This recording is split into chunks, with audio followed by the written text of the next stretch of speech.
Iglesias y catedrales. ¿Son las iglesias y catedrales lugares de adoración hacia una deidad o tienen otro propósito completamente diferente? Los grandes arquitectos y constructores que diseñaron y levantaron estas impresionantes hazañas de ingeniería y arte, tristemente ya no están con nosotros, así que las razones reales por las que ellos construyeron estas inmensas edificaciones serán siempre un misterio. Al decir esto, con tantos investigadores de este tema, estoy seguro que la verdad eventualmente saldrá a la luz. En este video tocaré varios temas. Mis reflexiones no son y nunca serán evidencia conclusiva de algo. Solo quiero poner estas ideas al público para que otros investigadores posiblemente le den seguimiento y agreguen más a la piscina de constante expansión de evidencia para ser descubierta.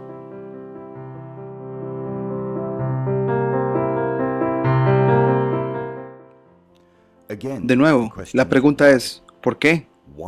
¿Por qué construyeron tales estructuras extensas, caras y muy difíciles de construir? Ciertamente, si quieres encontrar tu Dios o deidad, ¿realmente necesitas un lugar tan opulento para adorarle? Orar o rezar en casa parece tener el mismo efecto que orar o rezar en la iglesia. Pero por favor, corríjame si estoy en lo incorrecto. No conozco mucho de oración. Primero, echemos un vistazo a algunos de los defectos realmente hermosos en algunos de estos lugares. ¿No parece una gran pena y sin mucho sentido cubrir estos pisos intrincados con filas de asientos de madera? Pensarías que los arquitectos que pasaron mucho tiempo y pusieron mucho esfuerzo diseñando estos pisos elegirían cubrirlos con sillas y a veces bastante ásperas.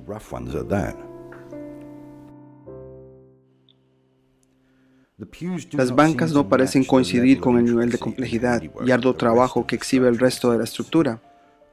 Para mí parece un poco como una ocurrencia tardía. Los puestos del coro es algo totalmente diferente. Para mí era una parte integral del diseño original. La artesanía es increíblemente impresionante. Parece encajar con el diseño original, mientras las bancas no. Entonces, ¿construís una estructura de tal magnitud y complejidad y después pones estas bancas? Algo de esto no calza aquí. Entonces supongamos que querés construir un lugar de adoración y te aseguras que la mayoría de personas puedan ver al hombre dando el sermón. Entonces la diseñas de esta forma. Pones dos alas que no tienen ningún propósito y que hacen muy difícil para que la gente vea. Además de esto, pones columnas por todo lugar para que la gente no se siente tampoco allí. ¿Por qué lo haces así? No tiene sentido. Ahora, si estas edificaciones fueran lugares de sanación a través de cimática y frecuencias de resonancia, entonces las cosas empezarían a tener un poco más de sentido. Las dimensiones internas fueron obviamente y sumamente importantes para los arquitectos. De otra manera no hubieras hecho estos lugares que tomaran tanto tiempo y que fueran difíciles de construir. La práctica de romper ventanas, aparentemente en el momento del inicio, tampoco tiene ningún sentido, a menos que tengas que ajustar la estructura después de que sea terminada. Echemos un vistazo a la similitud de las ventanas estilo rosetón y los patrones producidos en el estudio de la cimática. Cuando miras cómo nuestras estrellas realmente se miran, entonces esto también parece calzar en la ecuación. Hay muchas discrepancias intelectuales relacionadas a iglesias tipo catedral y a las hermosas mansiones de la llamada Edad Dorada. La iluminación, los órganos, las campanas, la forma, los diseños de las ventanas, etcétera, etcétera. Pero eso es para otra ocasión. Pero como siempre, estos son solo mis puntos de vista personales y de ninguna manera conclusivos o incluso correctos. Ojalá que esto sea más bien un catalizador para que otros investigadores lo refinan y sigan construyendo sobre el mismo. Bienvenidos a Desvelando Noticias. Ese video que vimos lo publicamos hace aproximadamente un poco más de 4 años atrás, donde hablamos de una investigación de los Space Busters, porque fue un doblaje donde ellos proponen esta idea de que las iglesias podrían haber tenido otro uso, lo cual muchas de las investigaciones nos llevan a eso, que eran lugares que quizá no tenían esa descripción que nos dan ahora de religión y culto y rituales, sino que tenía una función más funcional. Entre todas las cosas que se tocan en este video o doblaje que hicimos, se habla de la parte sónica, de la parte cimática, del sonido, ¿no? Yo queríamos traer un artículo de un estudio que se hace en una serie de iglesias muy antiguas en Grecia, en el área de Tesalónica, iglesias que pues representan algún pasado religioso, por lo menos nos dicen eso. Sin embargo, sabemos que este tipo de templos o este tipo de estructuras podrían tener más antigüedad. De hecho, en muchas fotos que mostraremos hoy, se ven como hay capas de restauración, y aunque la historia oficial nos diga que fueron construidas en cierto tiempo, es muy posible que fueron construidas aún más atrás en el tiempo.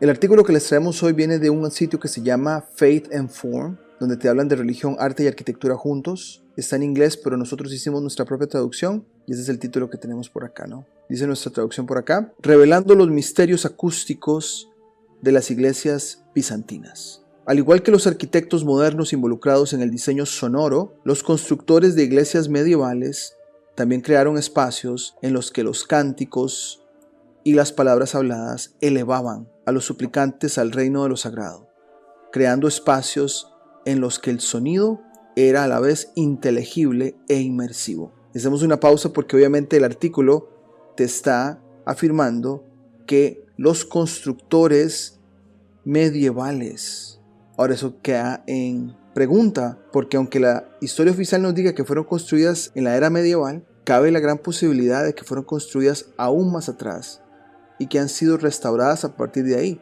Incluso en tiempos ya después, aunque hayan sido restauradas, pues deja abierta esa posibilidad de que la ubicación geográfica es muy importante para empezar, y el diseño de lo que es el tamaño, las dimensiones, se mantiene, simplemente se reconstruye sobre eso. Pero acá nos vamos a enfocar en la parte sónica, cimática, por qué tienen la forma que tienen, y vamos a ver que en el estudio que nos muestran científico, te hablan de decibeles, te hablan de amplitud, frecuencias, lo cual es muy revelador, ¿no? Acá una foto que dice vista de la cúpula de la iglesia del Salvador, Soteraki, Tesalónica, con imágenes de ángeles rodeando a Cristo, ¿no? Esta imagen de ángeles rodeando se ve un poco pues antigua, ¿no? O por lo menos no tan visible, y se ha tratado de mantener pues el arte de aquel momento no sea pues pintado encima, pero ahí se ve el Cristo en el centro y los ángeles obviamente alrededor de esta imagen, ¿no? En Bizancio, el imperio milenario con centro en Constantinopla, las paredes de las iglesias ortodoxas estaban cubiertas con imágenes de cuerpo entero de hombres y mujeres santos, así como de seres angelicales, la Virgen María y Jesucristo. Estas figuras frecuentemente contienen rollos de texto que permiten al espectador alfabetizado escuchar la palabra hablada a través de la vocalización del texto escrito. Y acá podemos agregarle a esta descripción todas aquellas conexiones de la figura de la mujer con la constelación, el signo de Virgo, el Jesucristo con el Sol, y todas estas conexiones astrológicas de las que hemos hablado acá en el canal, y que bueno, están impregnadas en el arte de estas iglesias. Pero también nos hablan de rollos de texto que al parecer están en las paredes, donde las personas alfabetizadas, quiere decir que quizá habían personas no alfabetizadas, lograban entender o conectar lo que se está escuchando con el texto, ¿no? Ahora hay que poner también en perspectiva que este es ese tipo de escenario donde no existía ninguna tecnología de amplificadores, de micrófonos. ¿Cómo hacía la gente de antes para poder comunicarse en distancias largas? Parece que estos templos eran simplemente el lugar donde se comunicaban, porque nos van a hablar de la claridad de las palabras, de la claridad de los sonidos y varios aspectos científicos más adelante. Dice: dentro del espacio sagrado de la iglesia bizantina, la cúpula asume un papel fundamental, tanto metafórica, en cuestión pues de los artes que hay dibujados o pintados, como acústicamente. Fue comparado con el firmamento, los cielos arriba, y frecuentemente estaba decorado con ángeles cuyas alas parecen aletear en movimiento. Captados en este espacio, los seres celestiales manifiestan a los fieles la unión del cielo y la tierra a través de la celebración litúrgica. La percepción de que lo celestial y lo humano se mezclan dentro de los límites de la iglesia no es una construcción moderna. Pues acá hay varias cosas que podemos leer entre líneas. el hecho que nos hablen de la propiedad acústica por las que se construyen estas cúpulas. Luego te hablan de seres celestiales, y más allá de la programación religiosa que hemos recibido, con esto que hemos analizado del cielo como las estrellas y el análisis de las constelaciones y los planetas y todo este concepto astrológico del cual hubo un culto celeste antes de cualquier otra religión, tendría sentido que se nos hable de seres celestiales, de lo que es la realidad del cielo, porque acá te están hablando de unir el cielo con la tierra, los cuales son una dualidad de dos cosas separadas, pero que el humano siempre ha intentado conectar los dos, y de hecho la astrología se ha encargado de eso. Dice por acá, ya en el siglo IV, el patriarca de Constantinopla, Juan Crisóstomo, la Boca Dorada, comentó sobre el lugar del hombre rodeado por ángeles en el espacio sagrado. Piensa junto a quién estás, con quien estás a punto de invocar Dios, con los querubines. La percepción de que lo celestial y lo humano se mezclan dentro de los límites de la iglesia no es una construcción moderna. Incluso cuando las puertas de las iglesias estaban cerradas, los bizantinos creían que los santos, capturados en sus iconos pintados, continuaban interactuando entre sí en nombre de los fieles en un poderoso y perpetuo proceso de intercesión. Quiere decir que este proceso de sonidos dentro de la edificación se asociaba a la idea de los seres celestiales, ¿no? Que venían a ser pues cualquier constelación o las estrellas o los entes que forman el cielo como se observa, pero que a la misma vez parece inalcanzable, pero al parecer en este lugar el sonido hacía esta conexión. ¿Fueron estas interacciones imaginadas o podemos percibir los ecos, ahí la palabra interesante que usan, de palabras sagradas intercambiadas dentro de los muros de la iglesia? Por acá está algo muy interesante. Los científicos han teorizado que las reverberaciones del sonido son omnipresentes y eternas. Ahora no sabemos si el autor del artículo trata un poco de exagerar, pero el hecho que se use el término o descripción omnipresente para el sonido y reverberaciones, acordémonos que reverberaciones es como un tipo de eco donde dices algo como que se repite y en las partes en silencio logras escuchar un poco esa repetición en una onda un poco más corta, ¿no? Así las débiles huellas de sonido pueden estar presentes en las iglesias, incluso cuando los edificios están vacíos.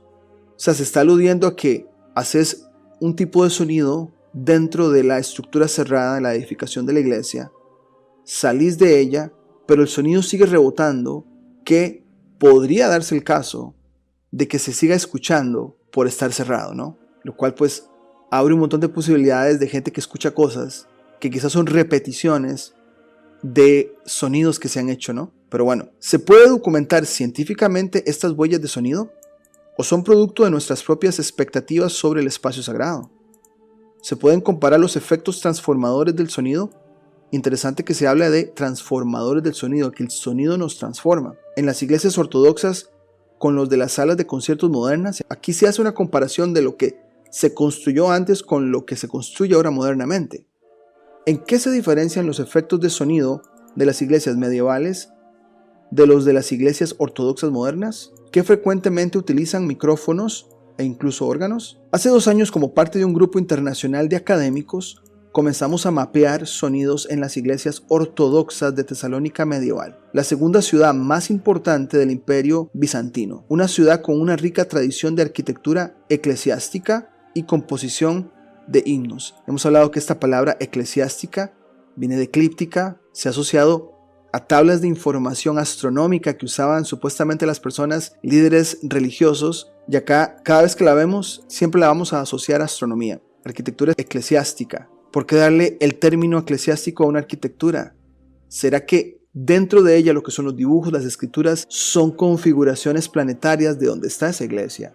Que es otro elemento también a poner en todo este puzzle. Ok, cámaras para el sonido sagrado. A diferencia de otras formas de culto que incluyen instrumentos musicales, la liturgia ortodoxa medieval era hablada y entonada por sacerdotes, cantores y coros. La necesidad de audibilidad impuso requisitos sobre la inteligibilidad del habla que, a su vez, guiaron el diseño acústico de los espacios. O sea, requisitos de inteligibilidad son los que guían el diseño acústico de estos espacios antiguos, estas iglesias, estos templos. Al igual que las salas de conciertos mejor decoradas, las iglesias bizantinas se construyeron como espacios sonoros. Y qué interesante que estos científicos lleguen a la conclusión que el uso primordial fue el sonido en estos lugares. Por ende, la configuración dentro y cómo se diseñan las alas por aquí y por allá tienen una función de ruta para el sonido, que más adelante pues, nos van a comentar un poco más de eso. Para identificar cómo se construyeron estos edificios para el sonido, estudiamos 8 iglesias bizantinas en Salónica, Grecia, con formas que van desde basílicas longitudinales hasta pequeñas capillas con cúpula. Se tomaron medidas de respuesta al impulso en varios lugares dentro de cada iglesia y se analizaron para extraer los parámetros acústicos relevantes. Entonces se escogen 8 iglesias, que ahorita las vamos a repasar. También invitamos a los cantores a participar en la recreación de los paisajes sonoros de las iglesias bizantinas. O sea, ver lo que está en las paredes, el arte, ver lo que está en las paredes, ver el arte, desde la interpretación virtuosa de un solo cantor a las resonantes voces de un coro masculino. Si bien las propiedades de los sonidos pueden documentarse científicamente, la inmersión en el paisaje sonoro de un imperio perdido tuvo un enorme impacto en cada miembro del equipo. Algunos incluso afirman haber oído voces de ángeles. Entonces se trajo a varias gente que canta, a coros, se hacen los experimentos científicos, se toman los datos para que la gente pudiera experimentar lo que quizá las civilizaciones antiguas experimentaron.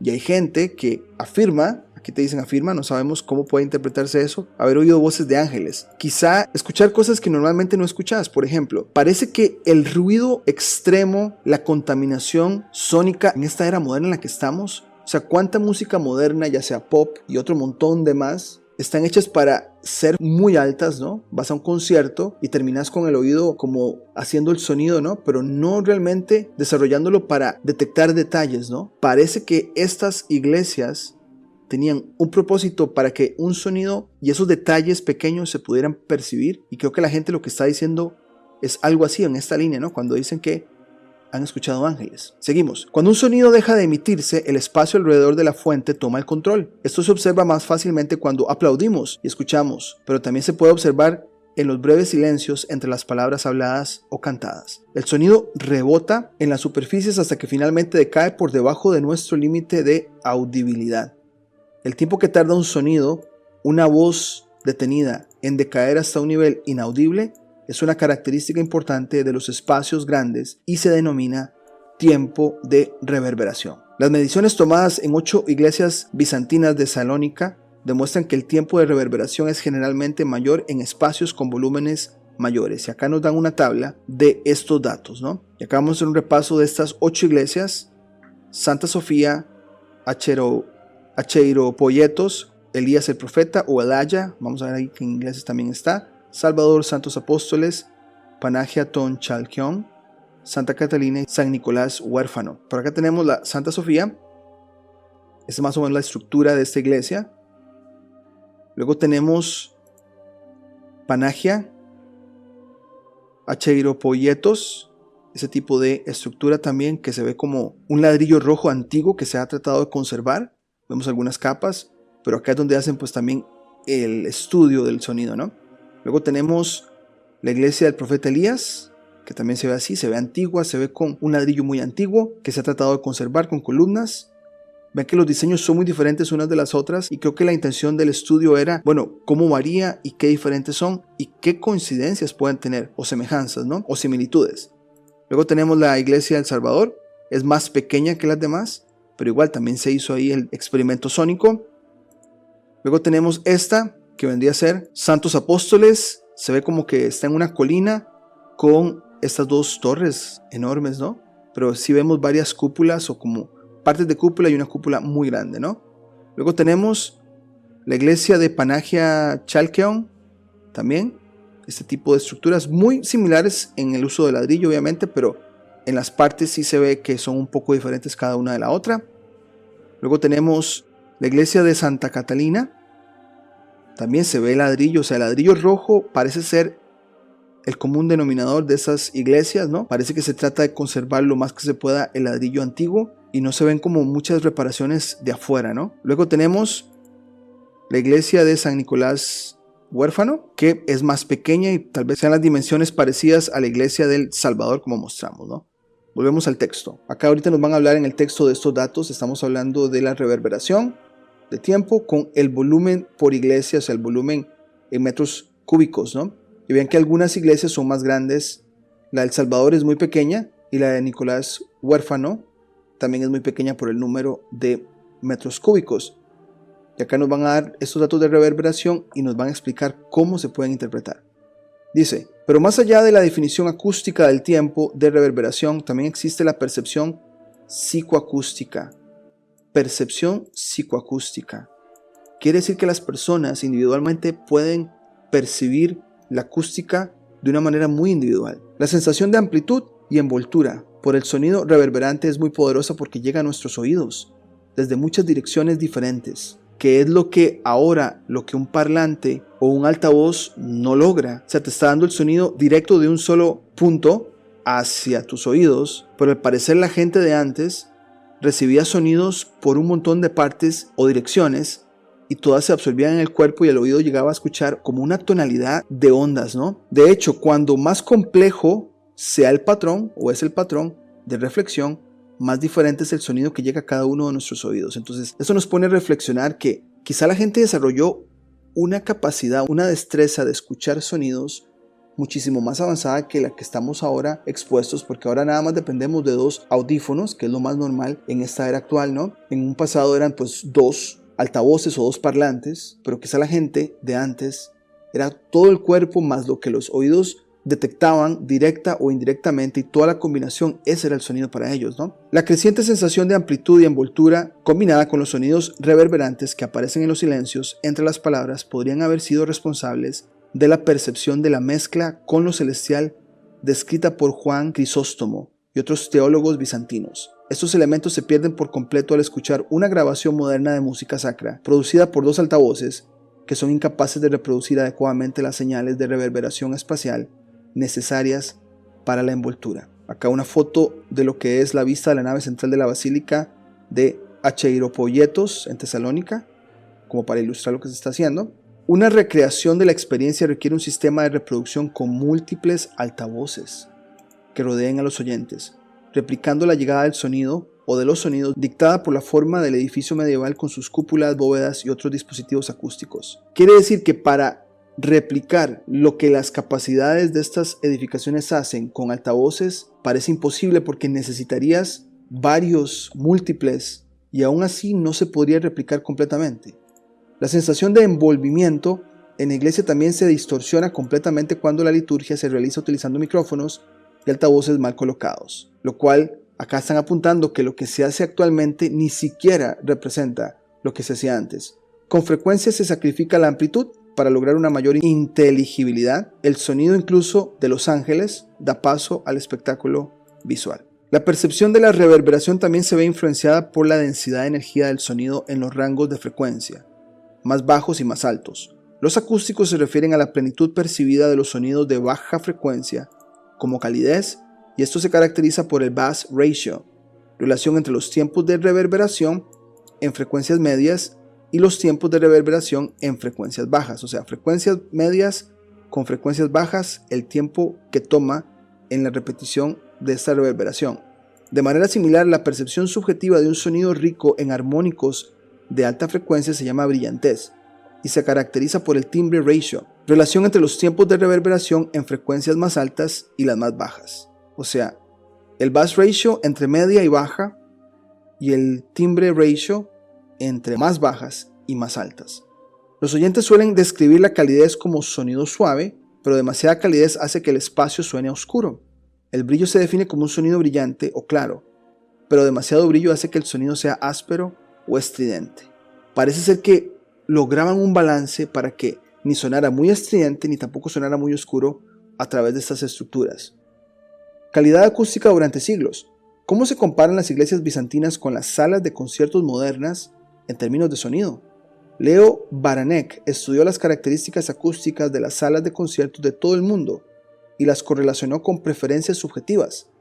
En el estudio de Baranek, las salas que fueron calificadas subjetivamente lo más alto exhibieron una relación de graves en el rango de 0,93, 1,18 y una relación de timbre de 0,77 a 1,04. Ahora, estos números podrían sonar muy técnicos, pero él nos va a explicar de una manera muy simple qué significa, ¿no? En nuestras mediciones encontramos los valores de bass ratio y timbre ratio en las 8 iglesias como se muestra en la tabla 2.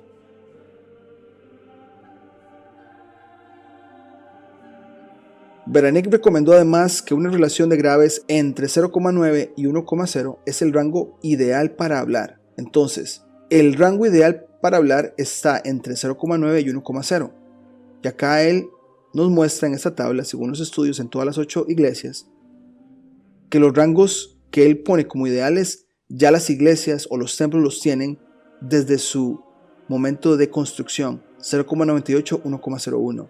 0,88, 1,09, 0,89, 1,37, 96, 0,71, 1,05, 0,92, 0,98, 1,01, 1, 1,03, 1,03, 0,94. Ven que se mantiene entre los graves un rango ideal.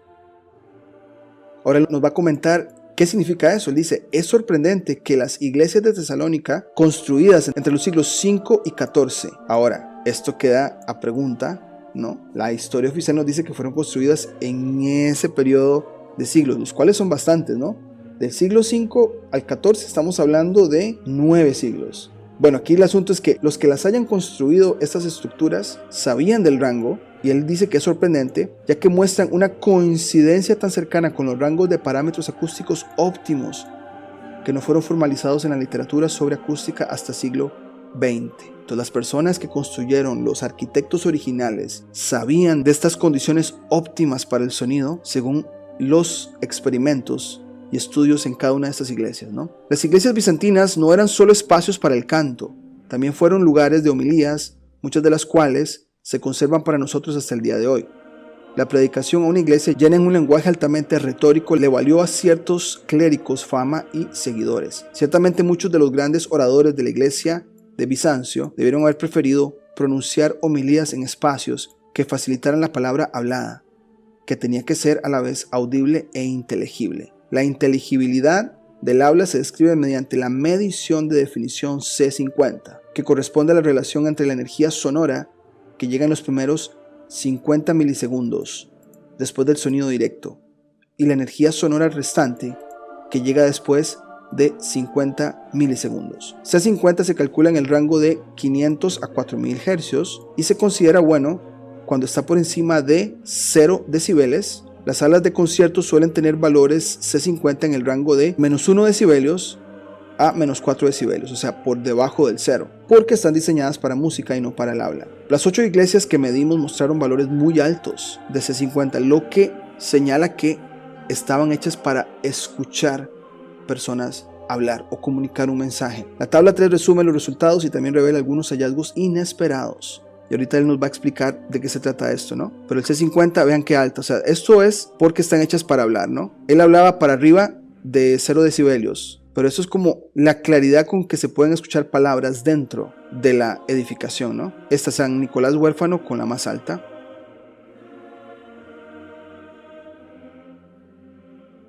Y acá pues este dato que igual es técnico, pero el que más llama la atención es este. Ahorita él nos va a hacer una comparación. Dice, en general, tiempos de reverberación más cortos se asocian con un aumento de inteligibilidad. O sea, entre menos seco, al parecer, se entiende mejor, ¿no? Esto está respaldado por las mediciones realizadas en San Nicolás Huérfano, una iglesia del siglo XIV que tenía el tiempo de reverberación más bajo y la mayor inteligibilidad del habla. Entonces, por ser pequeña, no hay tanta reverberación y pues hay inteligibilidad del habla, o sea, se puede entender bien lo que se está escuchando. Sorprendentemente, sin embargo, el Hierapoietos, una basílica de finales del siglo V o V, con una larga nave y pasillos laterales, exhibió una inteligibilidad muy alta a pesar de tener el segundo tiempo de reverberación más alto. Hierapoietos, que tiene 11,70 decibeles de inteligibilidad, pero según esta primera tabla tiene un volumen muy grande, 19.000 metros cúbicos. Estos hallazgos, que fueron verificados mediante grabaciones de cánticos y varias horas de escucha, apoya el registro histórico de que la iglesia fue utilizada para homilías. para que alguien hablara y que la gente escuchara. Ciertamente estos poderosos discursos fueron realzados por el uso por parte de los oradores de un ambón tipo púlpito alto ubicado en el extremo oeste de la nave. Como muchos muebles de iglesia que aumentan los efectos de sonido dentro del edificio, el ambón de acheropoietos fue retirado hace mucho tiempo del edificio junto con las losas de mármol que bloquean las aberturas inferiores de las columnatas, convirtiendo la nave en un corredor de sonido. Acá una foto de cómo se hicieron los experimentos, ¿no? Ahí tenemos que se ponen unos altavoces. Acá nos dicen que altavoces y equipos de grabación en San Nicolás Huérfano, en Tesalónica, durante las pruebas, ¿no? Reverencia por lo sagrado auditivo. Lo sorprendente es el papel fundamental que desempeñó el sonido en la construcción de las iglesias bizantinas. El sonido humano, angelical, primordial, celestial, cualquiera de estas descripciones, es fundamental para la formación y percepción de lo sagrado. Casi todas las religiones reconocen la importancia del sonido que se manifiesta en la voz de Dios, ahí estamos usando un lenguaje religioso, el llamado a la oración, el canto colectivo y en otras formas profundas. El sonido unifica a las comunidades en el culto sagrado, afirma jerarquías sagradas, se captura en imágenes y se contiene en entornos construidos. Obviamente vemos acá que la persona que escribe lo está poniendo todo en estos términos religiosos. Lo que resulta cada vez más claro para los estudiosos es que los constructores medievales, o cualquiera que hayan sido incluso antes, eran tan conscientes de la importancia de los entornos sonoros. Era muy importante configurar una edificación con propiedades sónicas de este tipo, de esta magnitud, como lo somos hoy, incluso sin el beneficio de pruebas científicas e instrumentación moderna. Acá él se está yendo a la idea de que estamos en la cúspide de la modernidad y de la ciencia, de que ellos no tuvieron lo que se tiene ahora, pero obviamente eso lo ponemos en duda. De alguna manera eran avanzados y supieron lograr este balance para el sonido en las edificaciones. Estos innovadores pudieron crear espacios transformadores, como que lo hicieron sin estas herramientas, pero ¿qué tal si tuvieron sus propias herramientas, sus propios métodos? Y nunca los vamos a conocer porque parte de la narrativa científica es que hay expertos en este momento y que ellos avanzan cuando quizá muchos de esos avances ya se daban en el pasado. Esperando que todas esas imágenes que pusimos para ejemplificar lo que estábamos leyendo nos haya dado una idea de por qué estas iglesias tienen estas propiedades sónicas de cimática y cómo quizá fueron usadas para que no solo con los oídos se escucharan, sino con el resto de su cuerpo también, por la complejidad de las ondas de sonido dentro de estas edificaciones.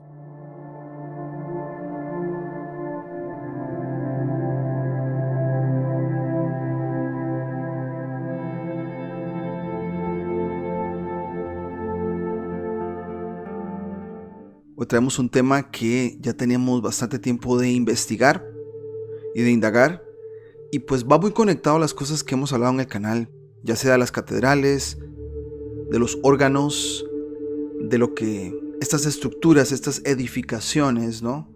Como castillos, iglesias, la misma mansión que visitamos acá en Carolina del Norte que tiene un órgano, ¿no? Entonces nos preguntábamos, y de hecho nos hemos hecho esta pregunta, ¿no? A la hora de construir estas edificaciones, se toma en cuenta el sonido, se toma en cuenta el transporte de frecuencias, de ondas, ¿no?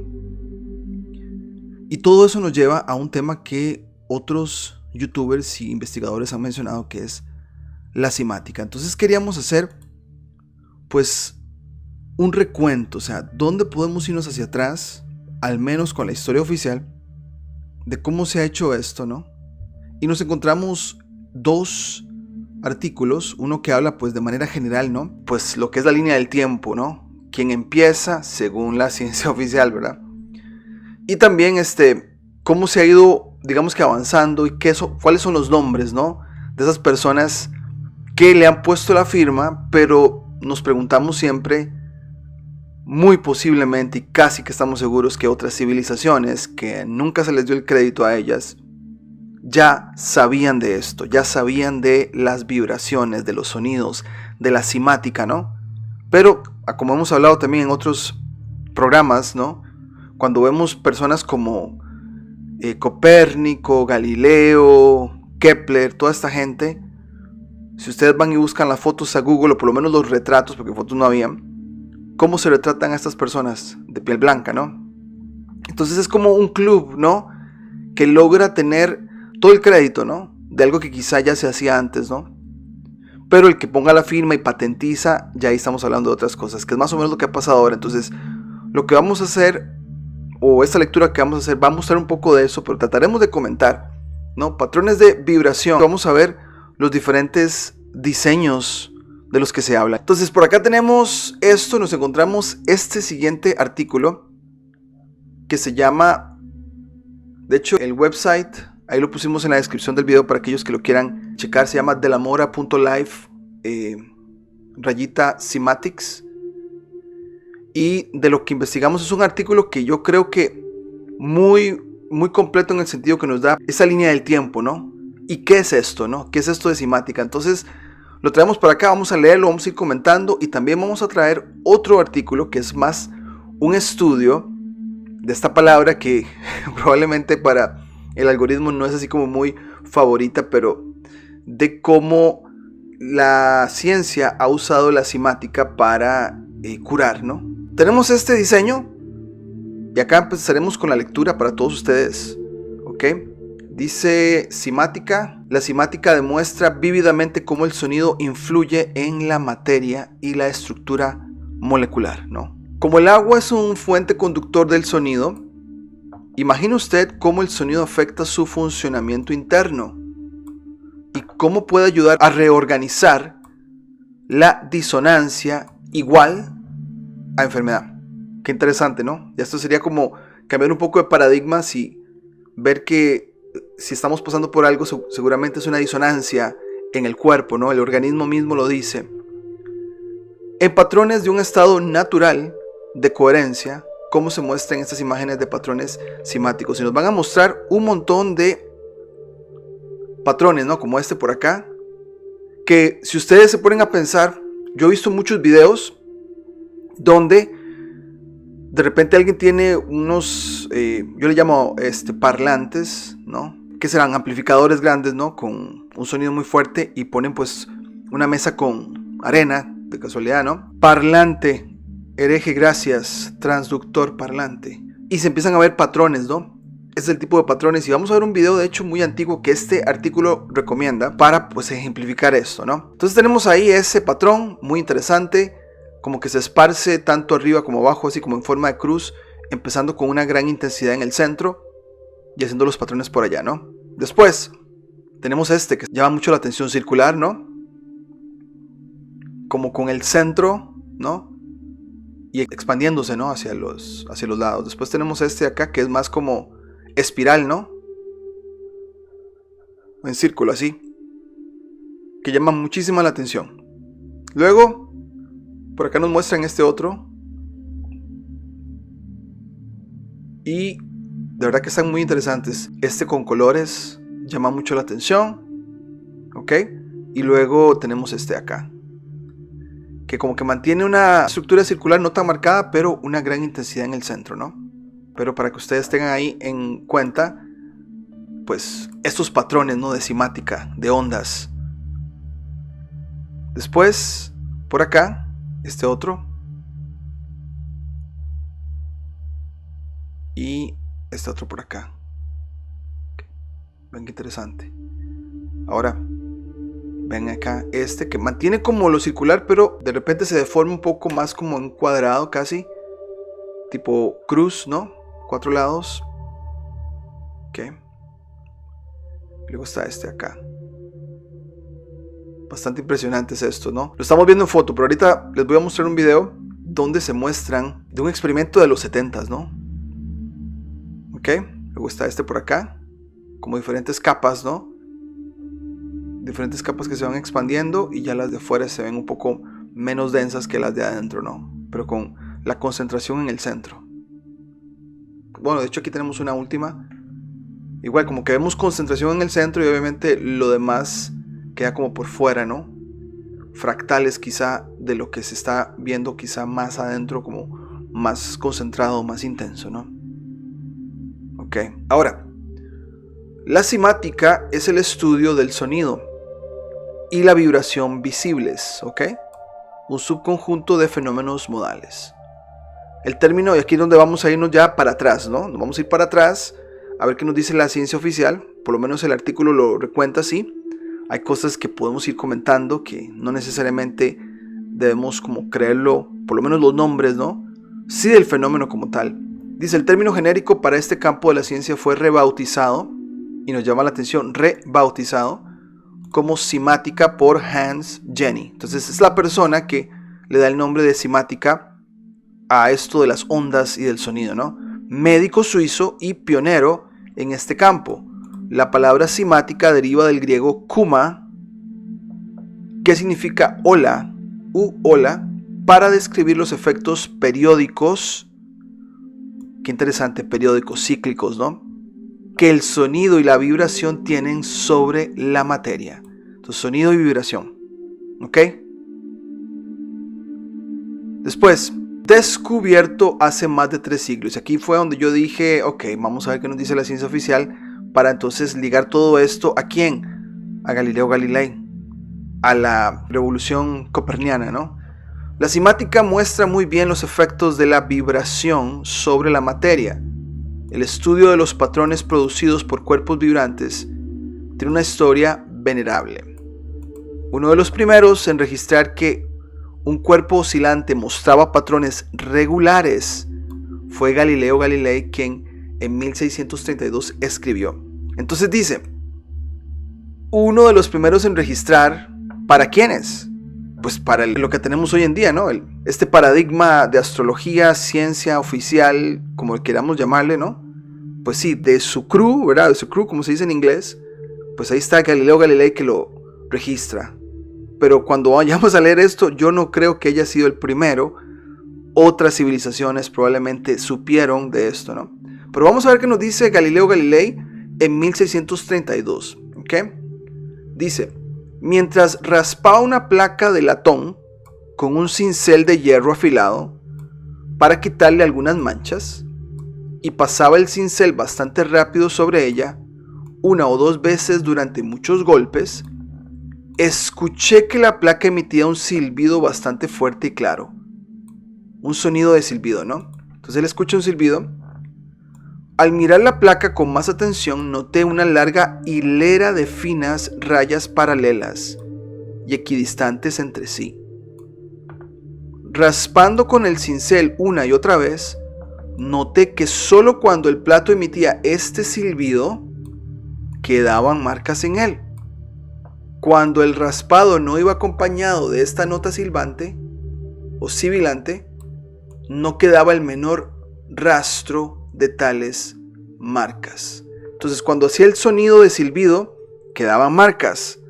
Cuando no había sonido de silbido, no había marcas. Y esto lo notó el Galileo Galilei y lo puso en papel y le puso su firma, y por eso se nos dice que es el primero, ¿no? ¿Ok?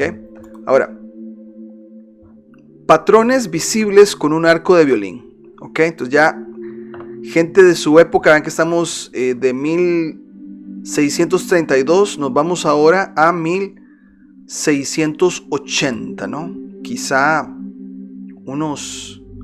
estamos hablando de 50 años después, ¿no? Robert Hooke, un científico, arquitecto y erudito inglés, que utilizando un microscopio fue el primero en visualizar un microorganismo, pudo ver los patrones nodales asociados con los modos de vibración de las placas de vidrio.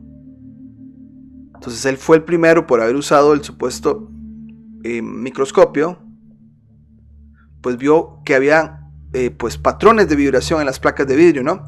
Mientras pasaba un arco por el borde de una placa de vidrio cubierta con harina. Acordémonos que él era violinista, ¿no? O con un violín, ¿no? Por ahí está, con lo que es el arco para tocar el violín, ¿no? Entonces tenía harina y veía emerger los patrones nodales, ¿no? Entonces este señor, Robert Hooke, o sea, después de Galileo, ese señor, según la historia oficial, ¿verdad? Después, vamos con la siguiente en la línea del tiempo, ¿no? Ernst Florenz Friedrich Chladni fue un físico y músico alemán. Su trabajo más importante, por el que a veces se le considera el padre de la acústica, cuando nos dicen que es el padre de la acústica, un alemán en esos tiempos, vuelvo a poner la pregunta, ¿no? ¿Cuántas culturas no descubrieron esto? Porque habían pirámides en Egipto, pirámides en México, y estas cámaras tienen diferentes propiedades sónicas, ¿no? Dice por acá, incluyó la investigación sobre placas vibratorias y el cálculo de la velocidad del sonido para diferentes gases. En 1787 repitió el trabajo de Robert Hooke y publicó este título que obviamente no sé cómo pronunciarlo en alemán, pero la traducción es Descubrimientos en la teoría del sonido. En este libro, Chladni describe los patrones que se ven al colocar arena sobre placas de metal que se hacen vibrar acariciando el borde de la placa con un arco. ¿Ok? Esto me recuerda mucho lo que hace mucha gente con este tipo de tambor metálico, ¿no? O como es como un tipo olla, ¿no? Que le das como vuelta alrededor y vas produciendo un tipo de vibración, ¿no? Creo que ellos estaban como experimentando con esto usando el arco de un instrumento musical como lo es el violín, ¿no? Ahora sí, dando vida a la materia con sonido. Aquí seguimos en la línea del tiempo. Ya nos pasamos de los 700, no sabemos qué pasó durante los 1800, pero nos brincan al 1960, o sea, muy reciente. Entonces vamos a ver lo que nos dice aquí la imagen y lo que dice la leyenda. A lo largo de la década de 1960 hasta su muerte en 1972, el médico y antropósofo suizo Hans Jenny, como que todo queda en Europa, ¿no?, adoptó un enfoque metodológico y exhaustivo para documentar los fenómenos cimáticos. Acuñó el término cymatics, que es en inglés, en su libro de 1967, Cymatic, traducido probablemente del suizo, ¿no? Pero muy similar a la palabra, ¿no? Ahí está el señor con los diferentes patrones, ¿no? Lo documentó. O sea, eso sí está bien que lo haya documentado. ¿Ok? Después, visualización visual del sonido. ¿Ok? Inspirada por la teoría de sistemas y el trabajo de Ernst Chladni, Jenny profundizó en los muchos tipos de fenómenos periódicos, o sea, como repetidos, pero especialmente en la manifestación visual del sonido. O sea, cómo se ve el sonido en forma visual, ¿no? Fue pionero en el uso de cristales piezoeléctricos cultivados en laboratorio, que eran bastante costosos en ese momento. Al conectarlos a amplificadores y generadores de frecuencia, los cristales funcionaron, vamos a ver qué nos dice, como transductores, convirtiendo las frecuencias en vibraciones que eran lo suficientemente fuertes como para hacer que las placas de acero entraran en resonancia. Entonces, al parecer, estos cristales amplificaban también lo que estaba pasando. Es interesantísimo esto que él hizo, ¿no? El experimento. Entonces, ves, ahí tenemos ya a una persona más o menos en los 60s de los 1900, más reciente a nuestra época, haciendo este tipo de cosas, ¿no? Luego, innovación. Hizo visible los campos nodales resultantes, esparciendo un polvo fino de esporas de licopodio de un musgo club, así como muchos otros métodos y materiales. Documentó gran parte de su trabajo en fotografías que se compilaron en 2 volúmenes publicados en 1967 y 1962 y reeditados en 2001. Qué interesante, o sea, casi 30 años pasaron para que fuera reeditado como una única edición de tapa dura. También documentó sus experimentos en películas de 16 milímetros que desde entonces han sido reeditadas en un DVD titulado Cymatic Soundscapes, Bringing Matter to Life with Sound. ¿Ok? Entonces, ahorita vamos a mostrar un poco de esto, que el artículo de hecho lo menciona. Después, cimática, magia visual. Acá el artículo nos dice: Alexander Lauterwasser, nacido en 1951, ya es como el que sigue, ¿no? Umberlingen, me parece que podría ser alemán, si acá está alemán. Un investigador y fotógrafo alemán basó su trabajo en el trabajo realizado por Ernst Chladni y Hans Jenny en el campo de la cimática y publicó su libro Wasserklang Bilder, imágenes de sonido de agua, en 2002. Casi como que no hay mucha investigación, ha estado como esporádica, pero al parecer estos personajes desde Galileo hasta él ha sido todo lo que digamos que la narrativa oficial ha registrado en todo esto, ¿no? El libro de 176 páginas presenta imágenes de superficies de agua puestas en movimiento, superficies de agua puestas en movimiento por fuentes de sonido que van desde ondas sinusoidales puras hasta música de Ludwig van Beethoven, Karl-Heinz Stockhausen e incluso cantos de armónicos sobre agua, ¿no? Entonces sería muy interesante pues indagar en ese señor. Después dice por acá, la versión en inglés del libro Water Sound Images está disponible en Estados Unidos a través, bueno, acá de este publicista, ¿no? O editorial, como le llamamos en español también. Varias de las imágenes de la página superior fueron fotografiadas magistralmente por el señor Lauder Wasser y muestran los efectos del sonido en el lago utilizados con permiso del editor. Las que vimos al principio son de él. También están disponibles videos que incorporan y exponen las imágenes originales de los experimentos del Dr. Hans Jenny, como se va a continuación. Entonces, ahorita vamos a hacer acá una pausa porque ya terminamos el artículo. Antes de mostrarles el video del Dr. Hans Jenny, acá el sitio te compara estos patrones con los círculos de las cosechas de las que siempre se hablan en los extraños, esto, ¿no? Que tienen mucha relación, la manera como están formados, ¿no? Vamos a irnos a lo que dejó el Dr. Hans Jenny. Si están escuchando este directo en audífonos, hacen unos sonidos de timbre alto que pueden ser hasta molestos, ¿no? Para que estén atentos. Si lo están escuchando con el teléfono así en altavoz, pues no hay ningún problema. Y si lo están escuchando en el televisor, creo que no hay problema. Nada más estén atentos a bajar el volumen si es un poco molesto. Pero eso fue lo que él hizo, poner timbres altos para sacar todos estos patrones, ¿no? Entonces vamos a hacer acá. What we see here is the effect of vibration on a specific substance. We use sand and lycopodium. The sand forms the lines. We can also use different shapes of plate. Here we have a triangular plate with a crystal attached to its underside.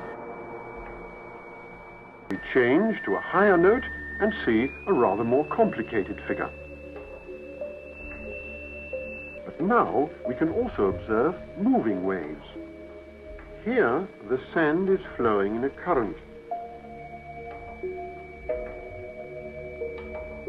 When the wavelengths are short, these currents produce a rotary effect. Areas become defined in which the particles are actually rotating.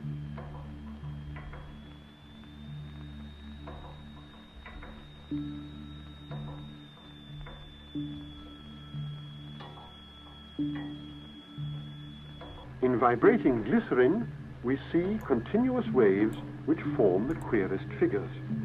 And yet, the extraordinary things we see here are simply and solely the effect of vibration.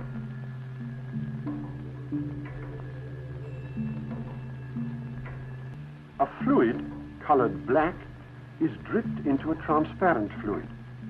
Vibration now gives rise to curious eddy formations.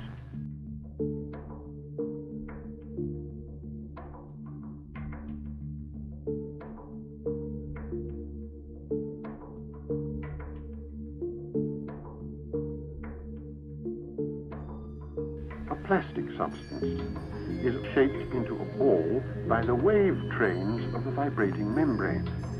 The masses are jiggled round, but gradually proper spherical shapes are formed, created by nothing more than the vibratory process.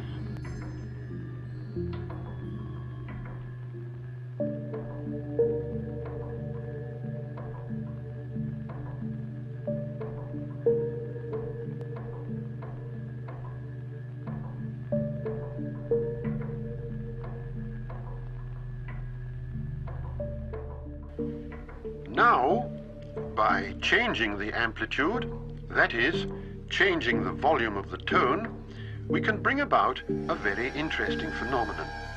The tone is the same, but we introduce a burst, an amplitude burst, and every time we do so, it integrates the whole situation.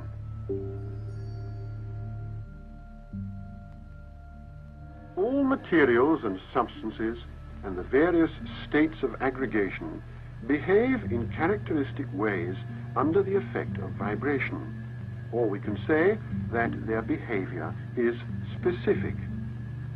Here is a pulp.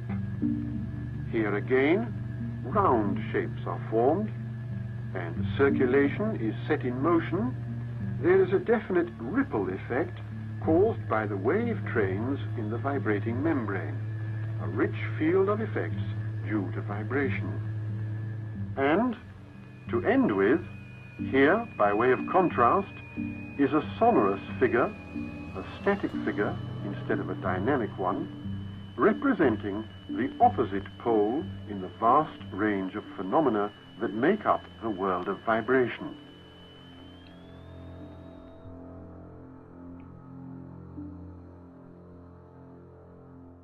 Ese fue el video de este señor, el Dr. Hens Jenny.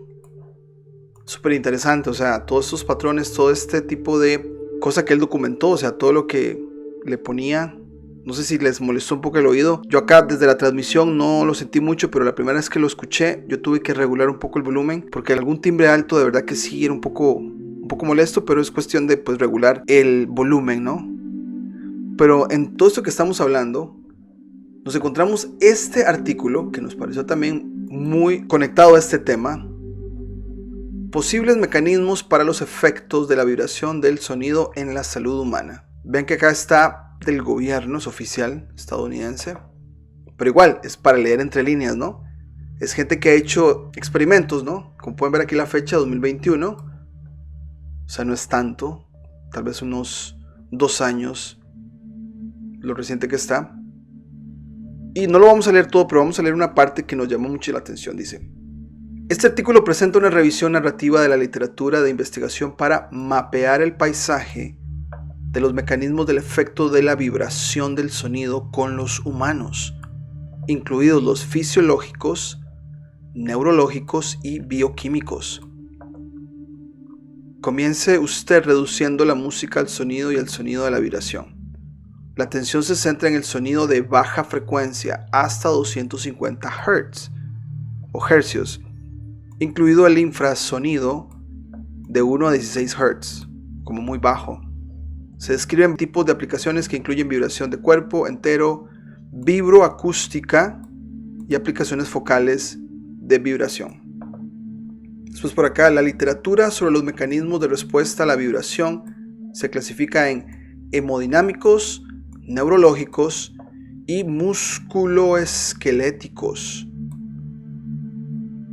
Mecanismos básicos de efectos hemodinámicos que incluyen estimulación de células endoteliales y vibropercusión, de efectos neurológicos que incluyen activación de proteínas quinasas, estimulación nerviosa con una mirada específica a la analgesia vibratoria y coherencia oscilatoria, de efectos musculoesqueléticos que influyen en el reflejo de estiramiento muscular, destino de progenitores de células óseas, efectos de vibración sobre la osificación y resorción ósea y efectos anabólicos sobre la columna y los discos intervertebrales. Entonces voy a dejarlo ahí porque hay mucho lenguaje técnico, pero más o menos ustedes se dan una idea del tipo de estudio. De verdad que es un estudio muy pues enriquecedor en todo este tema de cómo afecta todos estos procesos fisiológicos, neurológicos y bioquímicos, ¿no?, del cuerpo.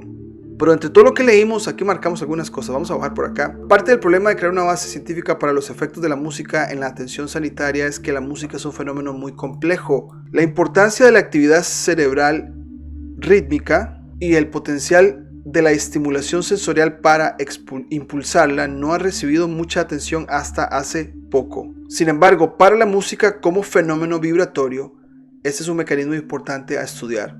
Como lo que les comenté al principio, ¿no? Que el estudio lo que quiere hacer eso, ¿no? Empezar un tipo de investigación con esto.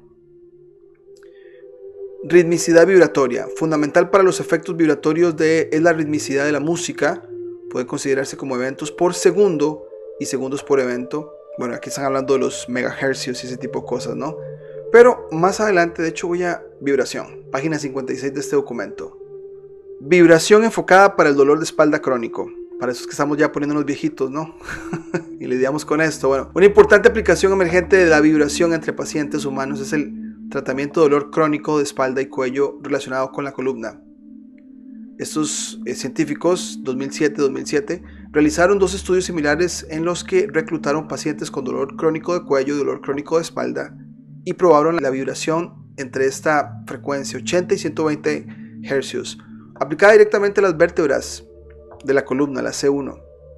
Encontraron una mejora significativa en el dolor, una mejora en el rango de movimiento y una reducción en la dosis de analgésicos después de un mes de estimulación por vibración. La mejora del dolor puede deberse a los efectos anabólicos de la vibración en los discos intervertebrales, que podrían tener un efecto antiinflamatorio para prevenir el dolor de espalda discogénico. Otro posible mecanismo puede ser que la analgesia por vibración sea producida por entradas neuronales en frecuencias específicas que alteran los procesos del sistema nervioso central. Sin embargo, aún no está claro cómo puede funcionar esto. El rango de movimiento de la columna también ha mejorado y probablemente se deba a la vibración. Es interesantísimo, ¿no? Que la vibración es la que está causando el sentirse bien de un dolor, ¿no? Keller, de 2000, cuantificaron las características de movilidad de la columna toracolumbar humana con estimulación por vibración también transitoria. Descubrieron que la región torácica de la columna es más móvil que la columna lumbar y descubrieron que 40 y 80 Hz eran los mejores para inducir la movilidad. Aunque el mecanismo aún no está completamente claro, se sugiere que las vibraciones a la frecuencia resonante de la columna son las más potentes para inducir mejoras en la movilidad. Estos datos son bastante claves, ¿no? Entre 40 y 80 Hz. Estos hallazgos respaldan los resultados de otros estudios o de otro estudio clínico realizado por el Desmoulining en 2012, que encontraron que la estimulación por vibración focal del C1 de las vértebras se traducía en mejores posturas de la alineación de la columna cervical. Este estudio midió el eje medio de rotación de la columna cervical a partir de imágenes de rayos X en flexión, extensión para cuantificar el grado de alineación de la columna. La vibración aplicada a la columna cervical pudo corregir significativamente las columnas cervicales desalineadas de 44 pacientes con dolor de cuello crónico. Dado que la alineación de la columna es un factor importante en la práctica quiropráctica y ortopédica y su papel en el dolor de espalda está establecido, la corrección de la postura de la columna mediante vibración puede ser otro mecanismo detrás del alivio del dolor. Y lo dejamos, ahí está el link en la descripción para aquellos que quieran seguir, pero nos pareció, demasiado revelador esto, ¿no? Ya lo sabíamos como simplemente por percepción, ¿no? Pero leer aquí que hay estudios muy recientes en cuanto a la vibración, a esos patrones de vibración y a decirnos datos de hercios, pues nos parece muy importante y muy valioso acá de compartir. Pero bueno, dejaremos así el programa. Obviamente hay más para indagar. Gracias por conectarse esta noche. Si estás viendo el contenido en diferido, también nos quieres apoyar con un like, compartiendo el video, te lo agradeceríamos muchísimo. Igual comentando, nos ayuda muchísimo con el algoritmo. Y muchas gracias y nos vemos en la próxima.